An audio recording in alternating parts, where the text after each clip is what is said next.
Hi, people. I'm not sure if this is streaming yet. This meeting is being okay. Alrighty, we're going to start the show now, and I'm going to do the introductions and stuff like that. Okay, hello, welcome everybody. Hi, I'm Danny Yeshi, and welcome to Doctors, Teachers, and Rock and Roll. So please excuse me while I do the technical stuff here, and I'll be right with you. And also, please excuse me if I accidentally, I'm not very good with the Zoom controls, so please forgive me if I accidentally turn off the power grid in your community again. I try not to do that. It's one of those things, I guess. It's. I think it'll be okay. So. All right then, so I guess we're on, and also please excuse my internet service. It was okay at first. It's kind of cheap, but it's been okay at first, but it's been kind of slow ever since a hamster broke its hip. And I think we're cool then. Alrighty, let's see. Let me check one here. Can hear anything? Okay. He's going to come out and come back. Okay. All right. So, hey, welcome everybody. I'm Danny. That's your host. We got a bunch of funny people from all over the country performing tonight or today, depending where you're at. And it's the show starts around 2 p.m. Pacific time, and which would be around 2:15 Burbank time, Pacific. So, yeah. So, all right. By the way, here in San Francisco, well, actually, all over the mega. Everybody heard about that? The mega lottery. What's it called? Mega Billions. It's like at $1 billion now. It's like third largest. Yeah, so everybody's going off to the stores and getting their mega ticket. I went to get mine, and sometimes they have like camera crews coming over and they visit you. To visit to see, just ask people questions like, hey, what are you going to do if you win $1 billion? And they actually came to me and they asked me that. And I told them, well, if I win $1 billion, first thing I'm going to do is I'm going to buy new underwear, and then I'm going to marry Cher. Yeah. I got big plans. Incredible. Cool. And so, yeah, we'll see what happens with that. So, also, I've been ordering more, like a lot of people, but I've been ordering more delivery. So, the recent place I've been ordering is from Uber Eats. Yeah, Uber Eats. So, the guy comes over and delivers me the hamburger. Then I look at it and I tell the guy, excuse me, did you take a bite out of my hamburger? And he said, yeah, that's your tip. Pretty good. Yeah, and also I've been I switched my food deliveries to Imperfect Foods because Indecent Foods was only delivering cucumbers. Yeah. Let's see what else is happening. Okay, a little bit about myself. Okay, I'm a graduate of Heels Business College. I'm losing my hair. And I work at Office Depot. So I know you ladies out there getting all excited, but please don't start texting me and all this stuff right now. And okay, well, all right. Thank you for your cooperation. Okay. Sometimes I get so lonely for a hug. I just want a hug. So I go to a restaurant and I pretend that I'm choking. Yeah. My favorite restaurant in my neighborhood is Mama's Diner, and they always brag it's just like Mother used to make. The only problem is every few minutes the cook comes over to your table and complains about your father. And everybody has their own idea what a comfort food is, but you know what is not a comfort food? Knuckle sandwich. Yeah. Hey, by the way, how can you tell someone's a vegan? Well, whenever they open their mouth, you can hear their stomach crying. So I see Robert's got I should spotlight myself here for okay, I'll spotlight myself here from. So anyway, so I actually adopted a dog. And it's a rescue dog. I adopted a rescue dog, but you know what? I actually had to return it because whenever I would go to sleep, it would give me mouth to mouth, and yeah.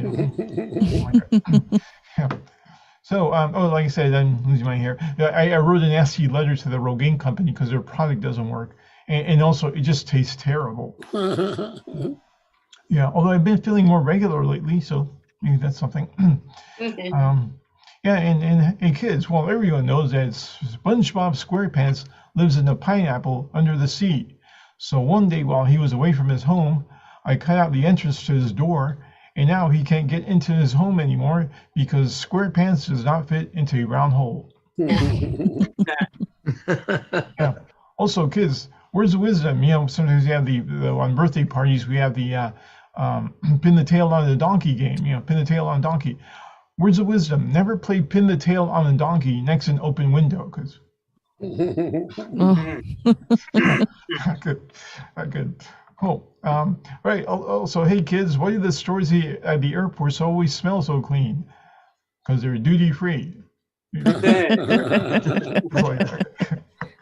Gee, also happening. So, so it's almost football season. That's my favorite sport, football. I'm a San Francisco 49ers fan. Woo. Yeah, sorry about the other people out there, but yeah, I'm a 49ers fan. Although everybody's been pretty upset with the owner ever since he moved the team 50 miles south, and he really jacked up the prices. A lot of people can't go anymore. So everybody's really mad at the owner. His name is Jed York. Just a mere mention of his name, people get upset. Like the other day, I was walking around my neighborhood. I bumped into my friend Dave, and he says, I haven't seen him in a while. And he says, well, yeah, I was visiting New York. Everyone in the street goes, boo, boo. Yeah, so afterwards, I go to the store, and I'm looking for some candy, and I ask the staff there, hey, do you have any York peppermint patties? Everyone in the store goes, boo, boo, boo. Yeah, so and then I go to the butcher. I want to get some, something from the butcher. So I ask him, hey, can I have a pound of pork? And everyone in the place goes, boo, boo, boo. I turn around and tell people, hey, I said pork, not York, pork. And then the rabbi goes, boo, boo.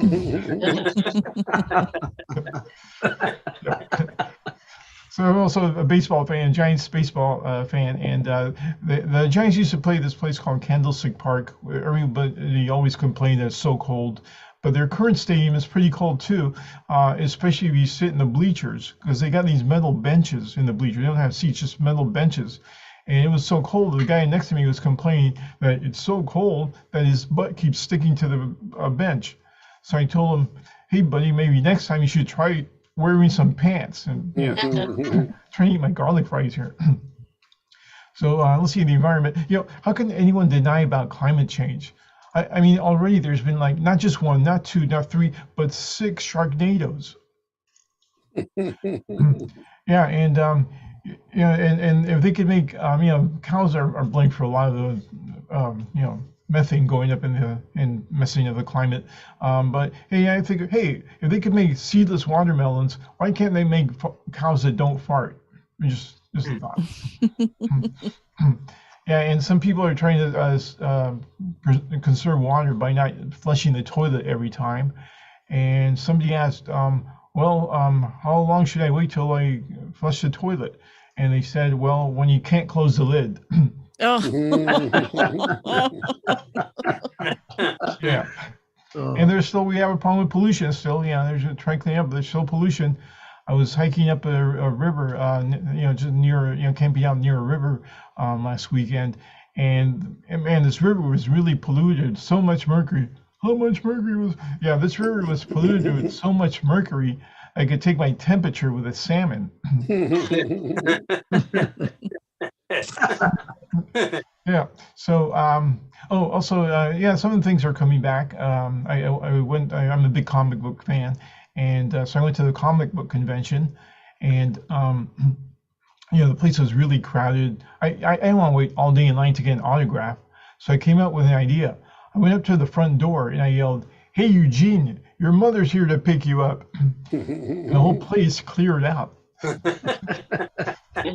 Yeah, the only person left there was this woman dressed up like Wonder Woman. So I go up to her and say, "Hey there, Wonder Woman. Want to come over to my place and check out my comic book collection? I got a lot of issues." Yeah, she says, "Get lost, you nerd." I told her I can't get lost because I got my address written in my underwear. So there. So it hurts. Yeah. Cool. So I guess that's my time. I'm sure we go. So anyway, thanks for I'm Danny. I should finish off with the song. I forgot. I played off with the song. I'll do just one song, and here we go. Number 2 pencil.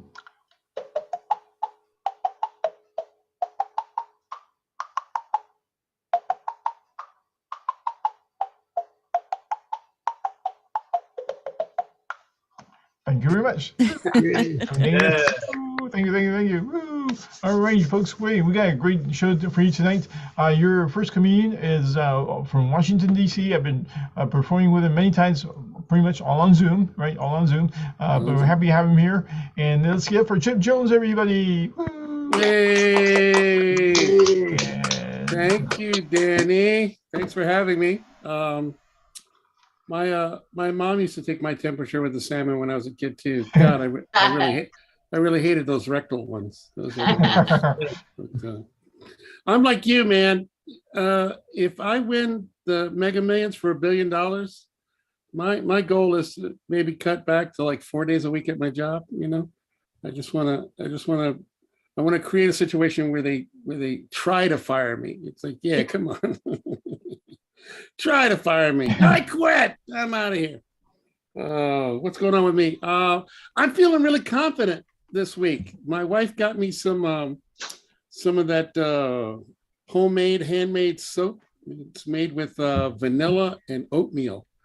Oh man, you would not believe how much your self-esteem rises when you see fat girls looking at you when you smell like cookies. It's incredible. I mean, it's like the look they give you is like they want to eat you up. It's like, so I'm feeling pretty confident this week,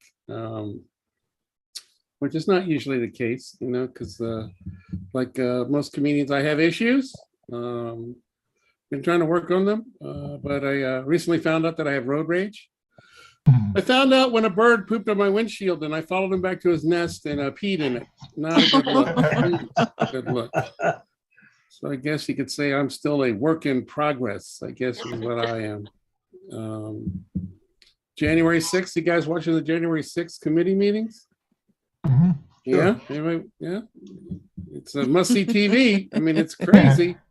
I tell people, you know, I actually had a conservative white neighbor who was down at the Capitol that day. He didn't actually attack the Capitol, but he went to the Trump rally beforehand.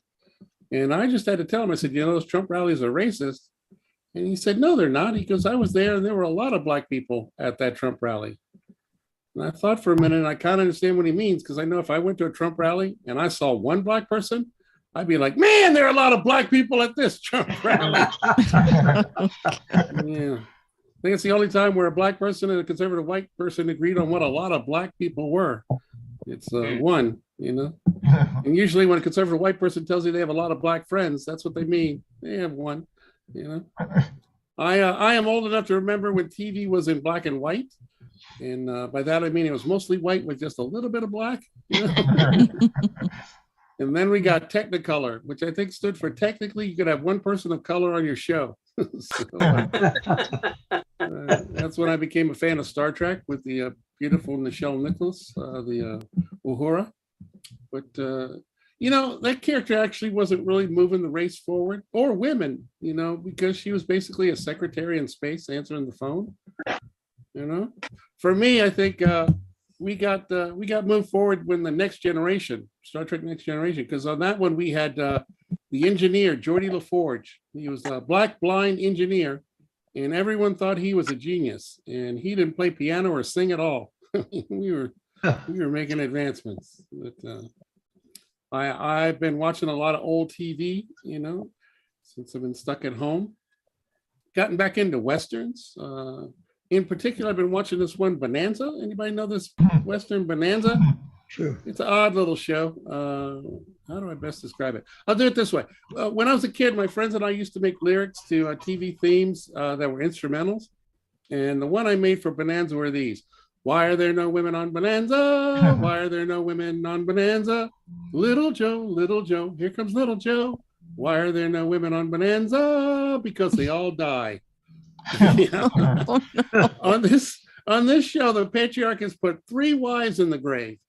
And every time a beautiful woman comes on who could become, a love interest for one of the sons, or God bid the father, by the end of the hour, she's dead. It's like, really?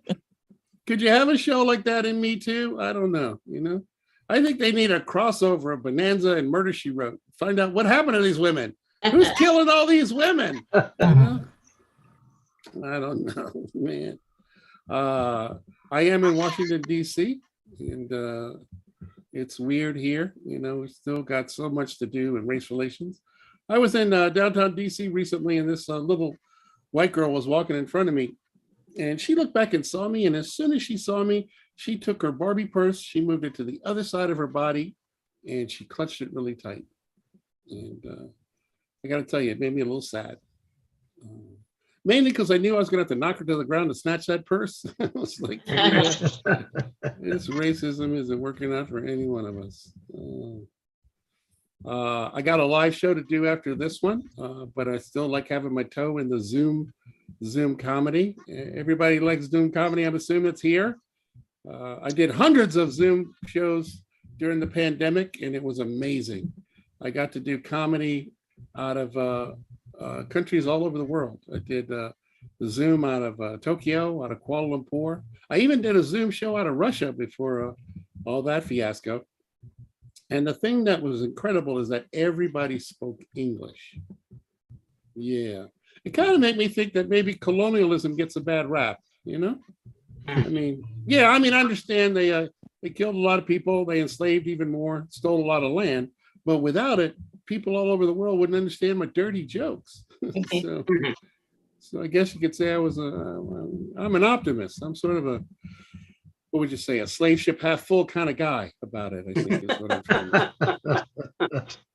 I kind of like that. I am married. I've been married for 30 years. You guys can clap up for that. And I did the due diligence. I checked all the wedding websites to see what the appropriate gift was for 30 years of marriage. Anybody know what it is?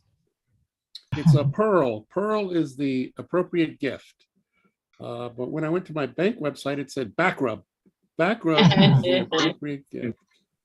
So my wife got a lovely back rub, and I got a card from Wells Fargo saying I was overdrawn. Happy anniversary, honey. That's my time. I thank you guys for listening. Yeah. Give for Chip Jones, everybody. There we are. Yeah, Chip Jones. Yep. Good luck on your show tonight. And always great to have you. Thank you, sir. Always good to see everybody. Yep. All right. Our next funny person, he's a bit old-fashioned, but let's give it up for son of Og. You see that? Yeah, there we go. Oh, hara, oh, hara, oh, ha, ha. Oh, hara, ha, meme, dere, hole, dere, holen, dere, dere, me, holulu, holuduru, me, holudulu, holulu, oh, dere. Ah, 그래. 아, 매매네, 매매. hule, hule, me, hule, hule, me, hule, Ah, okay. There.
Okay.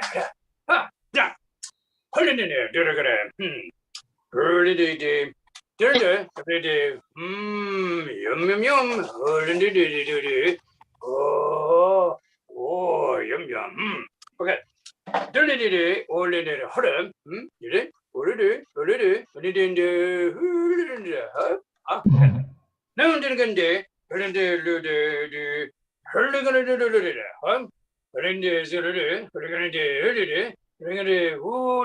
오케이? 네, 맨날 올레 둘레 올레 홀레 물어 흔들리디 흔들리는데 네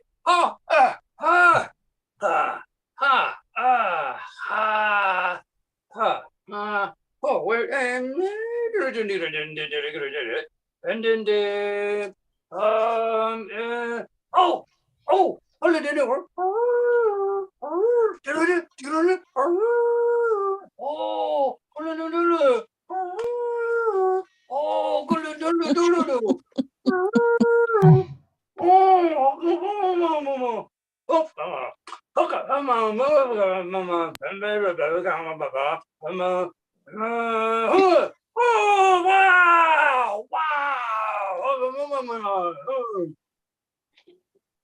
whatever.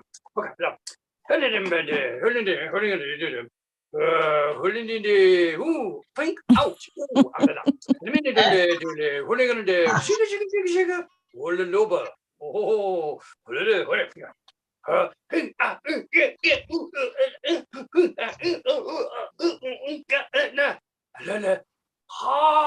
올라가는 돈이. 오늘은 그래. 건드리들리들리들 렌데 벌레들 렌데들리들리들 근데 원래 돈들이리 보잉기니리리 힌디리리 빙디링기디링디리 홀른딘디리 레메니 그랜들리 홀르르르르르르르르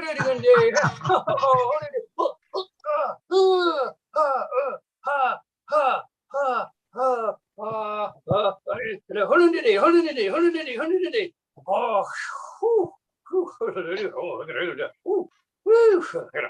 오케이,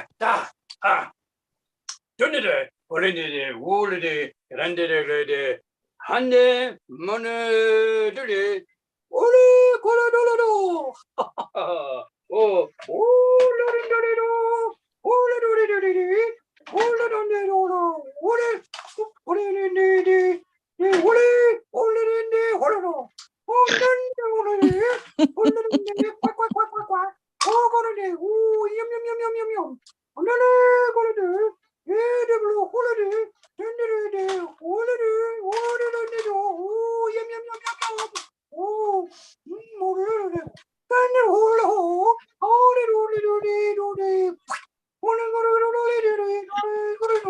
그래.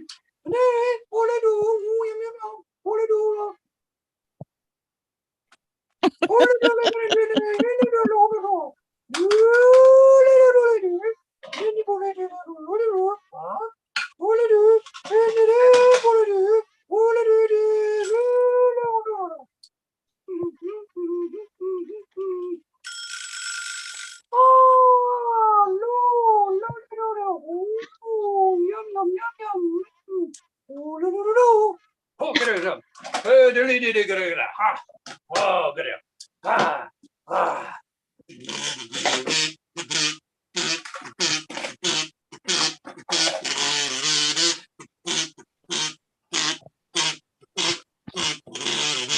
훌레둘레 헐레물레 언네와가 헐레물레 와와와단 마루 훌레밀 얼게라 남마 Gonna manda. Wanna hold it da. Wanna hold it da. Wanna hold it da. Wanna hold it da.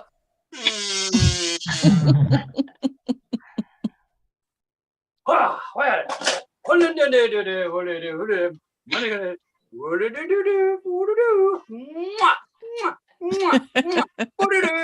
Ooh, yeah. Ooh. Hey, give it up for Ooh, son of Og. Ooh, give it for Ooh.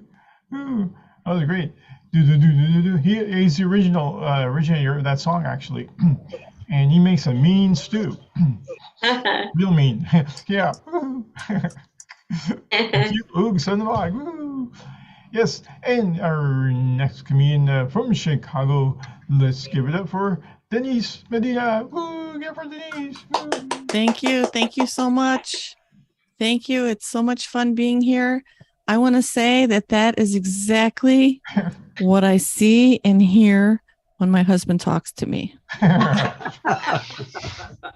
That's exactly how dinner would go down as well if it were up to him. So that's why I end up doing the cooking. He might even be from the same family, quite honestly. I mean, you know. Oh, so my name is Medina, and my husband is Mexican, and my Mexican in-laws do not think I'm attractive because instead of calling me a tall drink of water, they call me a tall drink of horchata because I'm sweet, I'm white, and not good for their son. They call me whore for short. Yeah. I told my husband I was pansexual, and he said, pansexual, what the hell is that? What does that mean? And I had to explain it to him. I said, pansexual means I will have sex with you for every pan you wash. Yeah. So he's not watching the show tonight. He's in the other room washing dishes. Yeah.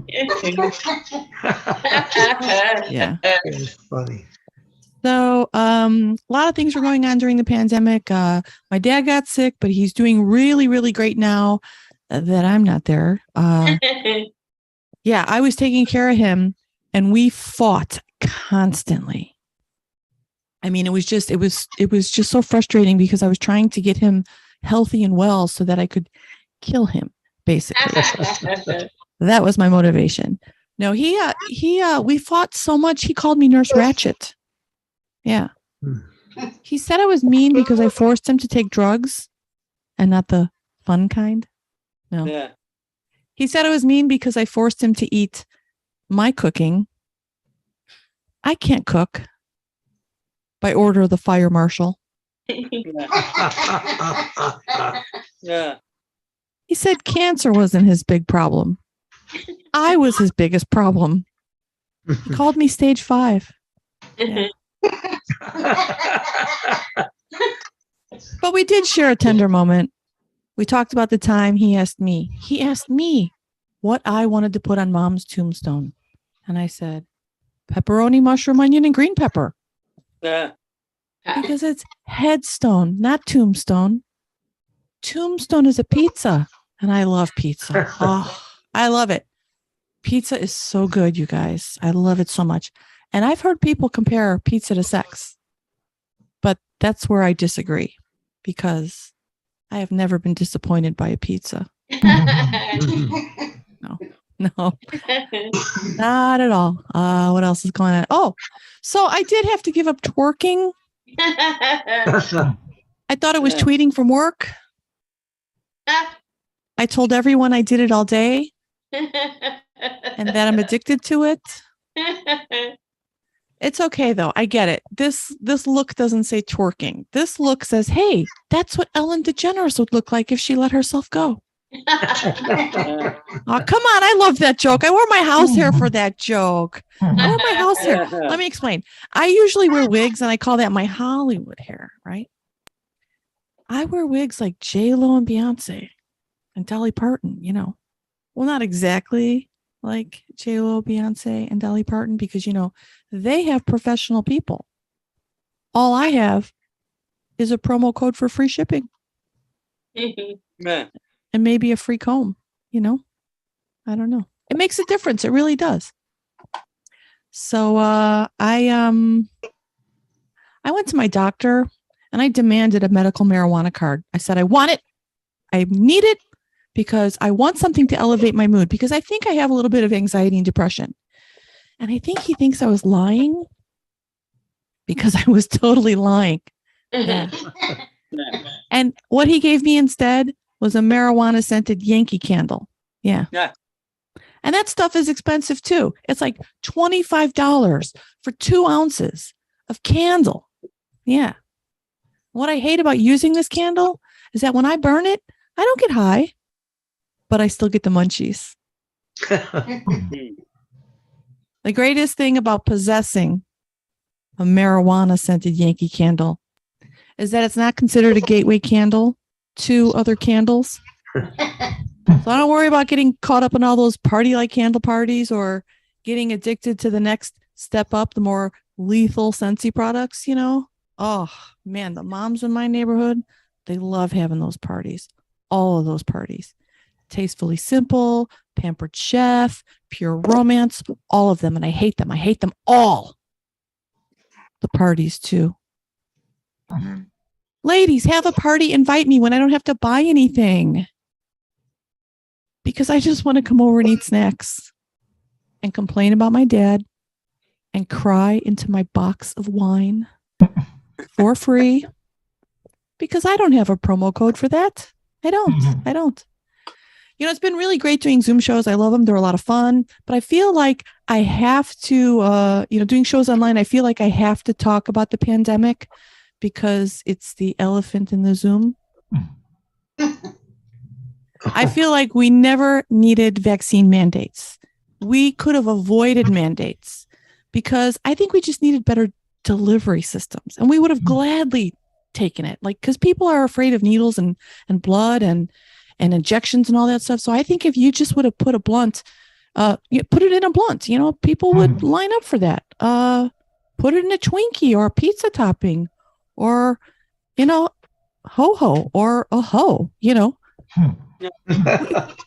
I mean, sex sells. They shouldn't have had the CDC or Fauci market that. They should have Victoria's Secret models. You get a free bra and panty with every vaccine, And people have said, oh, but Denise, crackheads don't take the vaccine.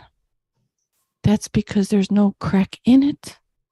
Yeah, you got to put it in a pill so we could crush it up and put it in our cocaine. That's what you got to do.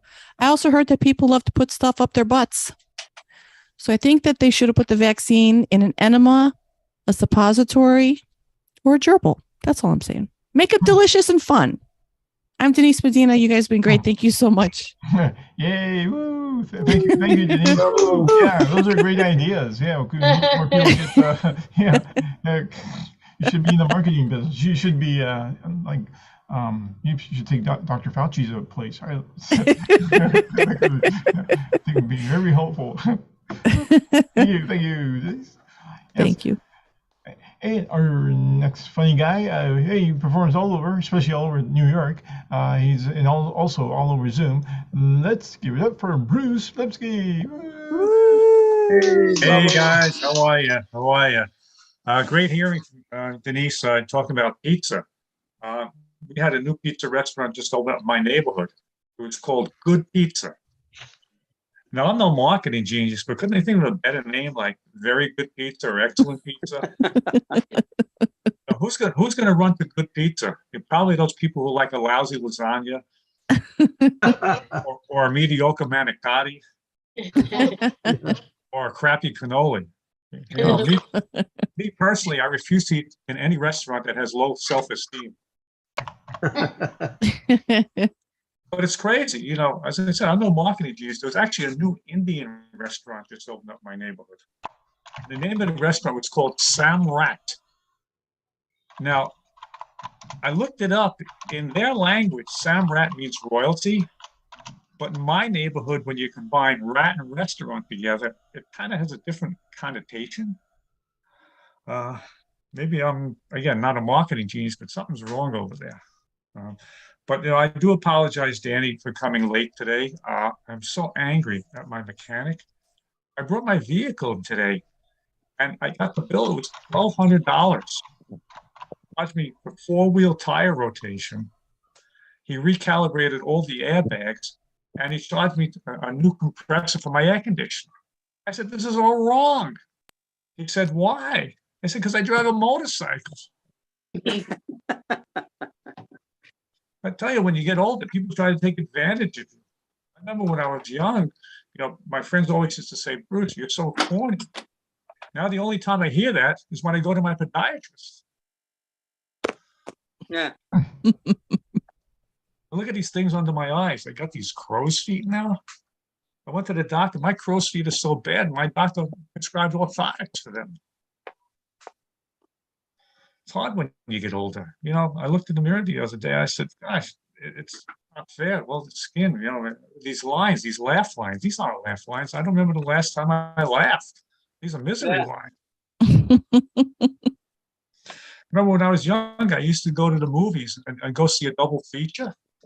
I'm not much older. The only double feature I see is when I look in the mirror, my chin. It's hard. It's hard. In fact, I had an argument with my wife the other day. She said, "Bruce, lately when I talk to you, you don't seem to be paying attention. Do you have loss of hearing?" I said, "No, I got loss of listening."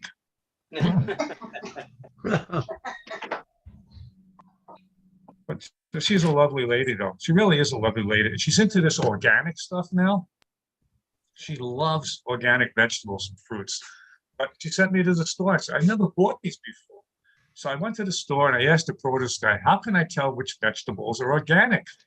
He said, "If they're half the size and twice the price, then they're organic." I said, "I think I drive one of those. It's called a Prius." But I never bought organic vegetables. She wanted organic kale. I said to the produce guy, "What is kale?" He said, "Think about this. Kale is like lettuce's bitter cousin." Oh, I said, "I understand this. I have one of those. She's 50 years old, divorced 3 times. She must be kale." My wife said, "You got to get the kale. It's a superfood, a new superfood." I don't know. Growing up, Linda, we didn't have superfoods. We just had food. So, to me, kale is like kryptonite. Superman could leap tall buildings in a single bound. Kale will clean out my colon in a single serving. But to me, the real superfood of 2022 is Chipotle. Chipotle. I love Chipotle. But my son says, "Bruce, it's not Chipotle, it's Chipotle." I said, "Great, this kid got a 30 on the Spanish beat. He's telling me how to pronounce it." I don't care if it's Chipotle or Chipotle. I really do love their pulled pork fajitas. They're delicious. But as I said, my wife is into this food stuff, but she says everybody thinks everybody in the family is a food critic. They'll spend an hour online surfing for a recipe, another hour shopping, and another hour cooking. And in 30 seconds, my son will say, "You're cooking that shitty chicken again." Yeah. But she does make a broccoli casserole to die for, literally. Yeah. And we had a party the other day. We had a great party, tons of people there. And she served finger food. I said, "Honey, these things are delicious. But next time, you got to clip the nails." Yeah. And she got so angry. She says, "You think I'm running a 5-star restaurant in this house?" I said, "Apparently you are, because every time you cook, I have reservations." Oh, man, I tell you, we're married 30 years. Remember when we first met, our love was infectious. Now our relationship is just chronic. Yeah. And you may have not heard of this, Denise, but the research says as you get older, your skin gets thinner, which is kind of weird because after 30 years of marriage, I developed a much thicker skin. Boy, I tell you, it's tough. You're getting old, it's tough. As I said before, I remember in my house, it used to be if I had a leak, I'd call my plumber. Now I call my urologist. And he's $50 cheaper. I used to have a full head of hair. I used to part my hair. Now, my hair's just a partage. I used to use a product, back in the day in order to keep my hair stiff, called Vitalis. Now, if I want to keep things stiff, I depend on Cialis. Yeah. And I also was a photography buff. I used to develop film using my Polaroid. Now the only thing I'm developing is 66 years old, my hemorrhoid. But my dad is a philosopher. He always used to say, Bruce, you should always put your best foot forward. But who knew at age 66, my best foot forward would have the gout? Yeah. And my other best foot forward would wind up in my mouth. Hey, My name is Bruce Lipsky. Appreciate you listening. woo. Yay. Hey, Bruce Lipsky, everybody. Woo. So sorry, ladies, he's taken. So, thank you, Bruce. Yes, and our next comedian, she's actually a big Beatles fan, and they keep blaming Yoko Ono, but actually it's Helane's fault. So hey, let's give her a funny woman. Helane Witt, everybody. I broke up the Beatles, you mean? I love it. That's funny. Thank you, everyone. Oh boy, I wanted to piggyback off of some of the things people talked about, like Bruce talked about crow's feet. Well, when I turned 60, I saw the crow's feet and I went, I got a hen house going on. And my joke about the laugh lines, not that funny. It's not that funny a joke. Because laugh lines aren't funny. Anyway, that's why I don't tell that joke too often. I'm angry today. Hi, nurse. Hi. Hi, patient. Hi. I'm angry today because of something that bothers me. That's why I'm angry. I want to share it with you. You know, our local comedy club, the Comic Strip Live, we were supposed, that's bad English, but we were supposed to go there tomorrow night. And Ellen, the doctor who's on the show, she was flying in from Maryland. We were going to have a meeting at the pizza parlor. You know who bumped us? Not Gladys Simon, but Kevin Hart. He said you can't have Gladys Simon show because we're filming at 5:30. Come on, who's more important, Dr. Ellen and me, or yeah. And then the club had a lottery. Danny, there were 300 people there to get a number that went all the way to 2024. They rejected me 10 years ago because I was so old. Can you imagine if I show up at 2024, they're gonna really, well, the guy who used to say he's too old, he died, so I thought I had a chance. So I had a lottery number. This is really bugging me. I had a lottery number in 2020, May 2020. The guy, the talent scout, he went in his office. He gave me my own personal number. I didn't have to wait online because he sees me there all the time. So I said to him, I didn't wait online yesterday, but I do have a number from May 2020. He said, Helene, we had 300 people there. I said, but you see me there. Yeah, I don't need to wait online or wait 4 more years or get any older. You'd see me every week at that. Oh my goodness. So I guess I'm not going to be at the late show there. I'm going to be at the early show for the rest of my life, paying $14 to see me. So anyway, I'm really, really intrigued. Bruce and I joined something. We don't participate, but we get these ding, ding, dings on the phone. It's called Thumbtack. I didn't really join, but we get these dings on our phone. So I got a ding. It said, entertainment wanted in Brooklyn. DJ wanted in the Elmhurst. Ding, ding, ding. And it dings on your phone. And then all of a sudden it said singer wanted in Hempstead. Okay, that's normal. But all of a sudden it said, it's Thumbtack, it said, circus act wanted in the Bronx. Wait a minute. What circus act did you have in mind? I mean, did you mean an elephant? Did you mean elephants parading down 5 floors to a tenement basement in the Bronx? I could see the elephant now. He'd be like, Barnum and Bailey pay us so much friggin' money. You think I want to go down to your apartment in the Bronx? Are you paying as much? You'd have to give me a mani-pedi to show my, you get the idea. Going down the steps. And then I'm thinking maybe they want an aerial act. Yeah, someone's gonna type up the flying Walenders across Bruckner Boulevard in the friggin' Bronx. The only thing that can motivate them would be cocaine on the other side of the. Maybe a circus act could be 2 rabid dogs tied up with Sarah McLachlan music and letting them go, or those Santeria, what's it called, Bruce Santeria, those rooster fights in the Bronx.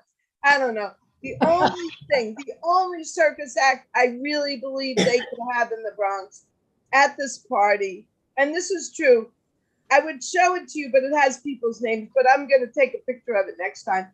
You know what the circus act would be? Possibly clowns. So they get these crackheads off the street, they dress up, and they have those tattoos of a gang, those tears. That would be the circus act in the Bronx, ladies and gentlemen. Okay, so I am a school teacher. I'm retired. I don't have to work anymore.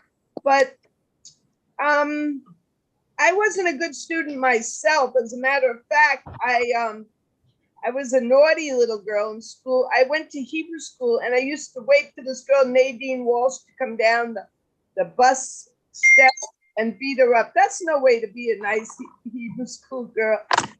What is this? You Bet Your Life, or am I telling my life story? This is therapy right now. But yeah, I was in a tough school. You know, Linda, we didn't just chew our pencils, we swallowed the erasers and washed it down with vodka. Second grade. Oh, Linda's doing vodka.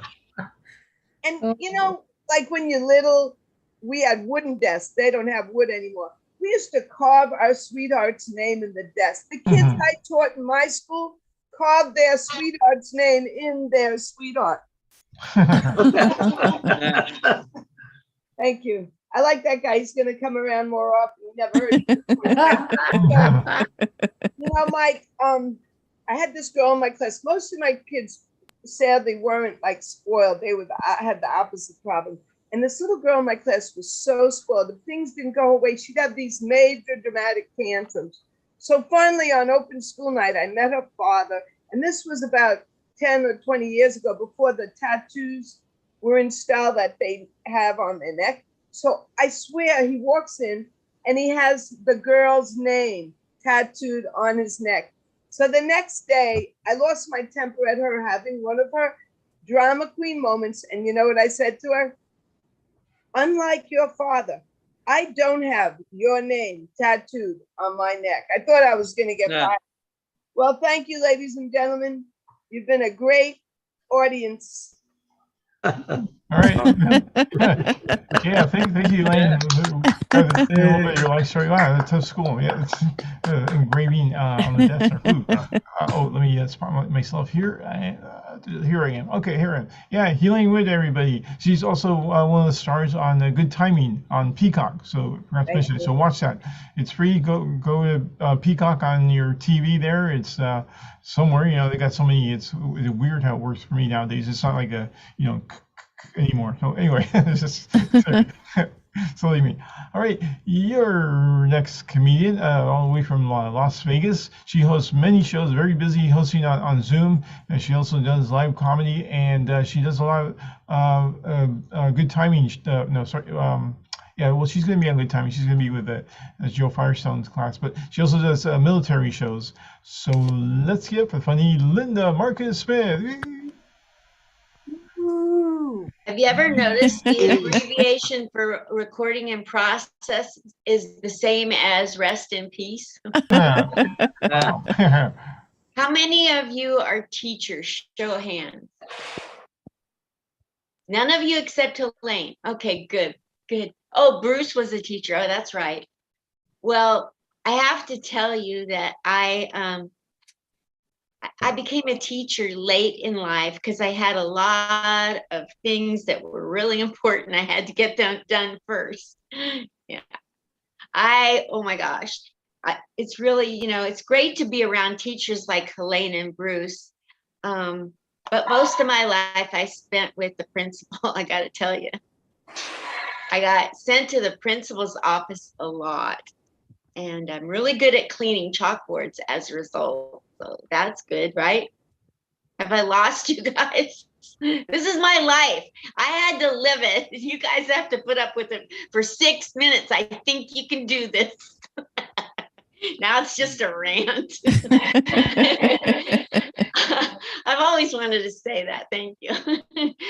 I grew up in the Upper West Side, not the good one, not New York. I grew up in the Upper West Side of the U.S. map, Oregon. Yeah. There's no punchline really to that, except for that's as much as I know about geography because I didn't pay attention to teachers. Yeah.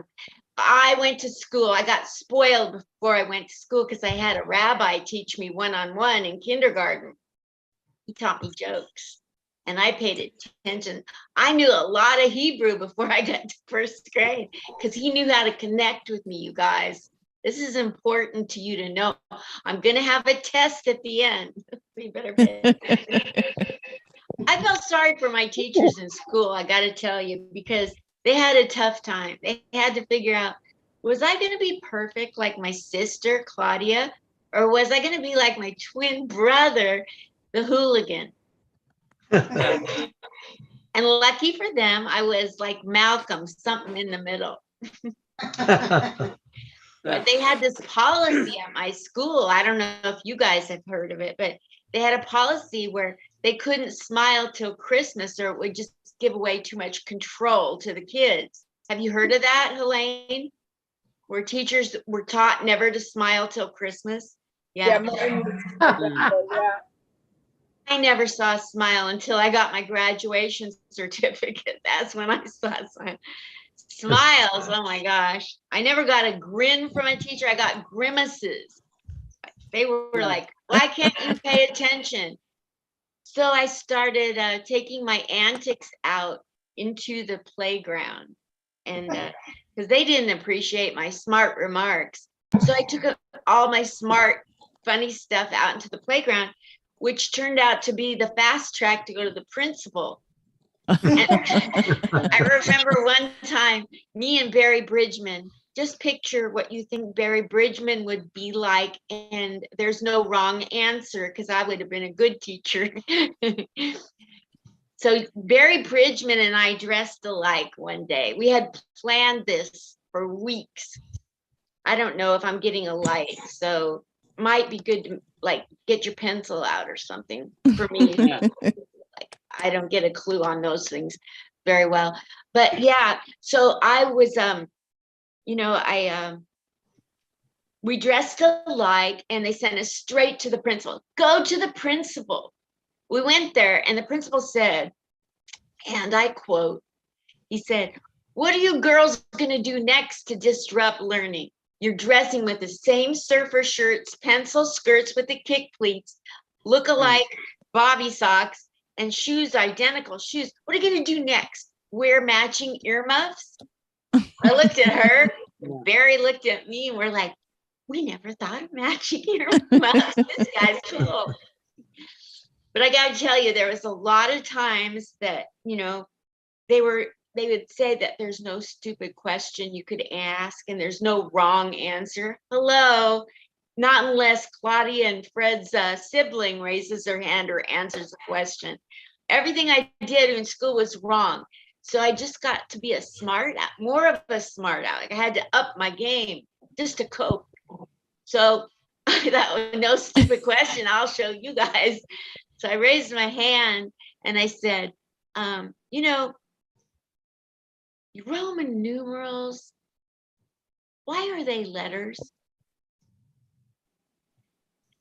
That was funny in my head, and it was funny at a show last night. What's your problem? But this feels so healing to be like this. And the teachers always said that we're warm-blooded animals. Remember when they said that in science class? I'm like, warm-blooded? It's Oregon. It's the winter. I have to wear a down coat. What do you mean warm-blooded? I'm cold. It wasn't a question, but it got an interruption and a lot of laughs from the other students. So imagine my surprise that I'm still single and I became a teacher. Yeah, in 1982, Washington Mutual wanted me to train tellers and new accounts and loan people. Oh my gosh.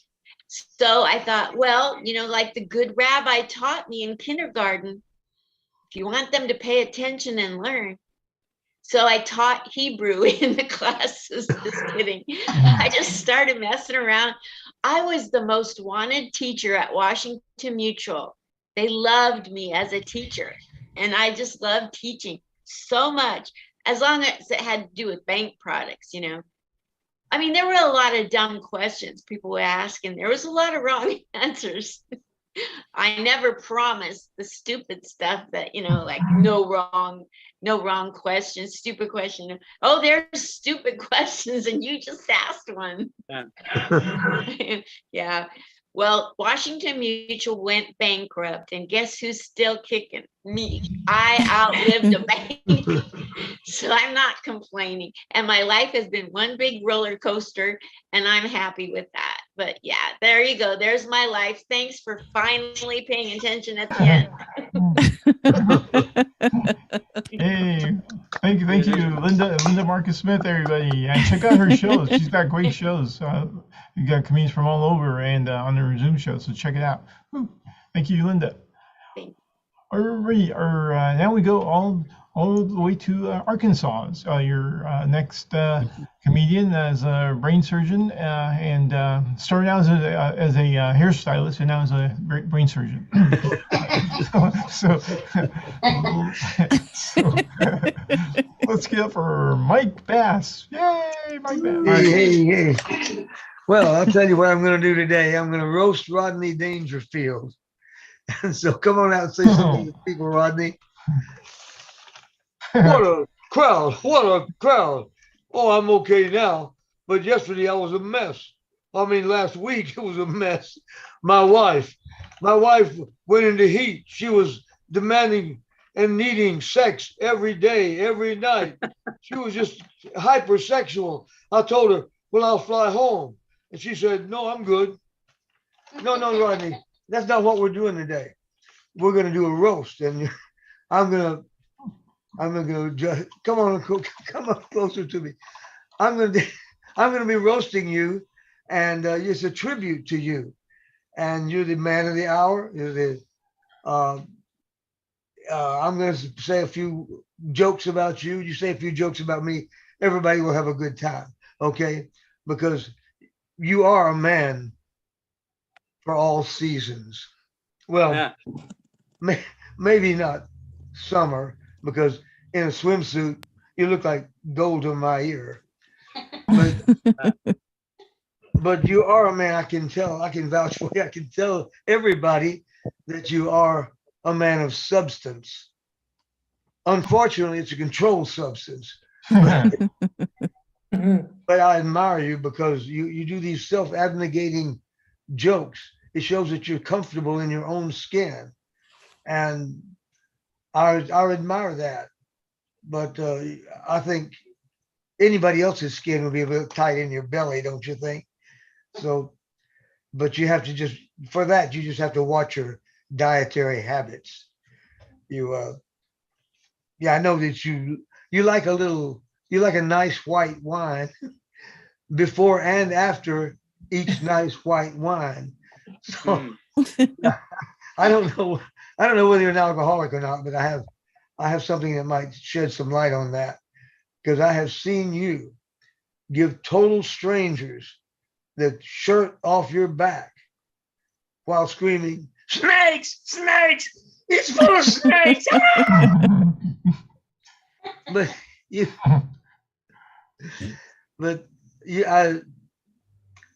I know that you're not a quitter. You're a man who never says die. Oh, you might scream it in a homicidal rage. Die, die, die, die, die. But you never say it. You know. Well, you can lose respect that way. Just a minute, I'm gonna adjust my cards. I'm on an all carrot diet. I can see all your cheat sheets. Anyway, you can lose respect that way, and respect is your gimmick, right? That's your gimmick.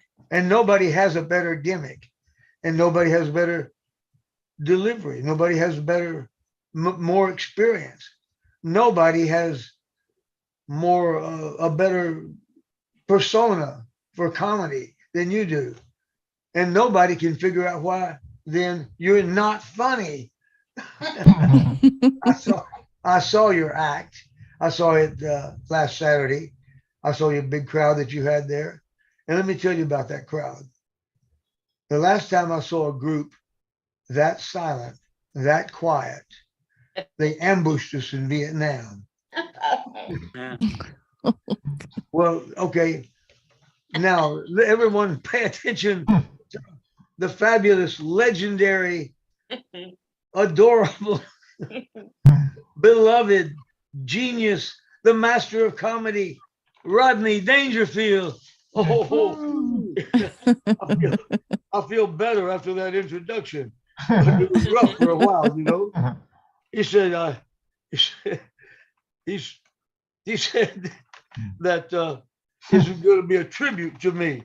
Tribute. Huh. He showed me no respect. No respect at all. No respect. Not the least bit of respect.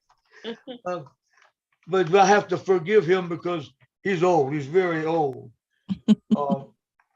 What? How old is he? I'll tell you how old he is. When he was a child, his mother told him, stand up straight, stand up straight. We're trying to start an erect species. Well, wait a minute. Well, you're just being vicious. You're going after my age. You're not you're not playing the game right. You're just being mean and cruel. The way you are, you go so low that I could see you telling people that I'm a bad doctor, that I was such a bad doctor that and lost so many patients that if any patient anywhere in the whole hospital died, I had to have an alibi. You'd say that.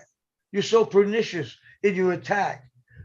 You'd probably say that I only retired from medicine because I could not keep up with the terminology, but I could no longer remember all the terminology. But you know, I know the terminology. I know, eyeball, nurse.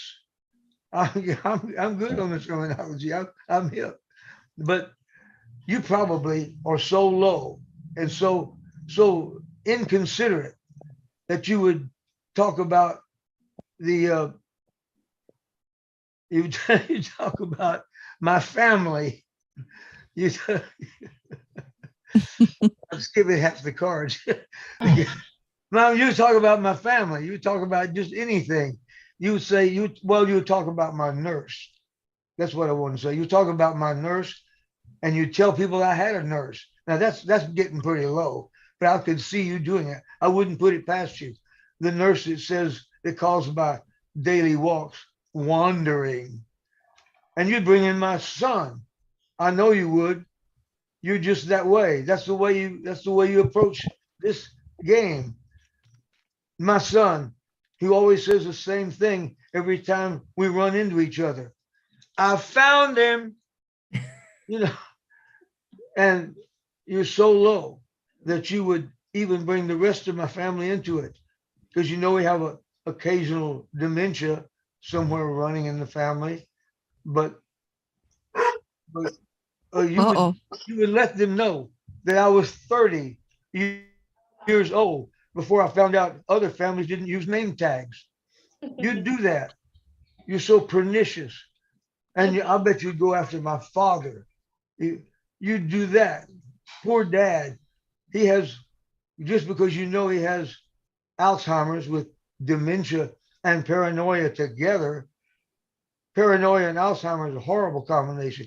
And you'd tell everybody that my dad just knew my mother was sleeping with somebody, but he couldn't be sure it wasn't him. So when you go low, I go, no, no, no. You're not going to say another word. I'm not going to let you speak. You are through talking not one word, not one. So what do you have to say to that? I could probably say a lot if you could do a decent Rodney Dangerfield. So that's our set. Yeah. Right. Mike, I Mike hope- Bathory. I hope y'all enjoyed it, and I hope it revolutionized comedy. Yeah, Mike. Yeah, that's Mike Bass, the puppet whisperer. Thank you, Mike. Also, Mike's he's a master poet, right? He won a bunch of contests. He wins first prize a lot of times over the poetry contest in Arkansas. Cool. Thanks, Mike. Alrighty. Well, closing out the show is next. It's Georgia Metz. She's a registered nurse with years of experience. Can make anyone feel good without using drugs on them. Her humor reaches her patients further than a doctor's expertise. Laughter is the best medicine unless you just had stomach surgery. Yeah. Let's get it for Georgia Metz, everybody. Woo, Georgia. Yay! Hi, everyone. So happy to be here. All right. You spotlighted me. I always have to look at myself. Oh, God. All right. Forget it. I just came from work. I looked better this morning, I think. Anyway, so I wanted to talk about the things I use at work. So I thought it was rather interesting. For instance, I don't know how many people here are have a medical background. How many people here are hypochondriacs? I do. Oh, okay, good. So if you've ever even been to the doctor, you might know this is called a Castile soap towelette. So the doctor gives this to you to clean a certain part of your body to give us a specimen, usually a urine specimen. So I take them with me because God forbid I go someplace and I have to wash up real quick and there's no soap or water. So I use this. This is great. You know, this is for people who are going to be on a restricted budget like I will be soon. I'll be collecting Social Security. God help me. I don't even know if I have any money in the pot, but I figured let me get this just to make sure that I can handle life differently when I'm older. So that's pretty cool. Now, I love these. These are leads. And I said, too bad I'm not a private investigator because I have the leads right in front of me. These are the leads that they use to do an EKG. So we put this all around your body. We clip these electrodes to you, and then we look at your heart tracing. Well, I said, with these leads, I could be like a freaking Columbo. So I said, let me just keep them around, just to keep them in my glove compartment in case, you know, I have an accident and the EMS is looking around for it, trying to figure out who I am. He'll start to wonder, who is this woman? She's got some leads, she's got some Castile soap. You know, that's how I like to make people wonder who I am. Now, here's the best part about nursing and even anybody in the medical profession. You never want so much alcohol in your freaking life. I never gave a shit about alcohol until I started working. I can't do it. Wait, I have to find alcohol. Wait, do you have any alcohol? Do you have any alcohol? So I was like, look at this shit, man. I'm like, I feel embarrassed. I have to go to an AA meeting. I use more alcohol at work than I do on a Friday and Saturday night when I'm off duty. So these are my alcohol swabs. I use them all the time because they're easy to carry and you can clean your fingers without the bottle. You know, I like to be a minimalist, so I have these carrying. Also, people might think I'm constantly cleaning my skin because I have to inject myself. Yeah, sure. That's masturbation for most nurses, injecting themselves. Okay, so now here's another thing. I laugh. Doctor, now you want to date somebody? You want to date a doctor who's wearing a size 6.5 gloves? Or would you like to date someone who's wearing a size 8? So I love that I know the doctors so well. As soon as they look like they're going to need gloves, I rush to the drawer and I go, here you go, doc. I know you wear a size 8. Wink, wink. He's looking at me like, put this bitch on a break. She's getting all crazy now. What's the matter with you? I don't know. I know you too well. Now, this is weird. Let me see if it makes the same noise. So, you know, I work in a doctor's office, which is quite a difference than working in an intensive care unit where I worked for 25 years. So the patients that come into her office are teetering on they're going to have to go to the hospital. Here's a patient comes in. She sounds just like this. I looked at her, trying to have a straight face. Hi, ma'am. You're having trouble breathing? No. I said, well, you sound, well, it only happens when I have to walk up the hill, walk up the stairs, bend over, put my shoes on. I try to keep a sense of humor and I say to myself, how long are you going to last? Thank God we're right next to the hospital. She doesn't even have to call an ambulance. Just put her in a goddamn wheelchair and wheel her up the hill. Because patients make me nervous. They don't know what symptoms are something to worry about. So I think ignorance is bliss is perfect. wow, lady, you're 99 years old. What do you attribute to your health and your long life? I don't go to the doctor. I swear to God, we met a woman. I met a woman up in upstate New York. She was the cutest thing. She's a librarian. She was volunteering in a museum, and she said she was 99 years old. And I said, wow, you look awesome. She said, I never go to the doctor. I said, well, you're not going to want a nurse then, right, to take care of you, because you're healthier than me, for God's sakes, 99 years old. So on my way home from work, I got behind a slow-moving caravan of cars. It reminded me of a funeral procession. Now, every one of us has been to a funeral, have seen funerals. Why are they driving so slow? The man isn't going to come back to life. He's already cremated. He's in the hearse. Why are we driving 5 miles an hour so we can all what? I'm starving. Hurry the fuck up. Bury this guy and let's go eat, will you? I don't understand why they go so slow. They want everybody to know he died. The name isn't even on the hearse. What's the name of the person in the hearse? Listen, when I die, I'm going to have a big fucking thing on the back. Georgia Metz. And they're going to spell my name right. Georgia on the hearse. I don't want any mistakes. I wrote my own obituary because my kids don't know anything about me, and I don't want any typos. I'm not joking. I already told my daughter I want to be cremated. I picked out the urn, just stenciling my.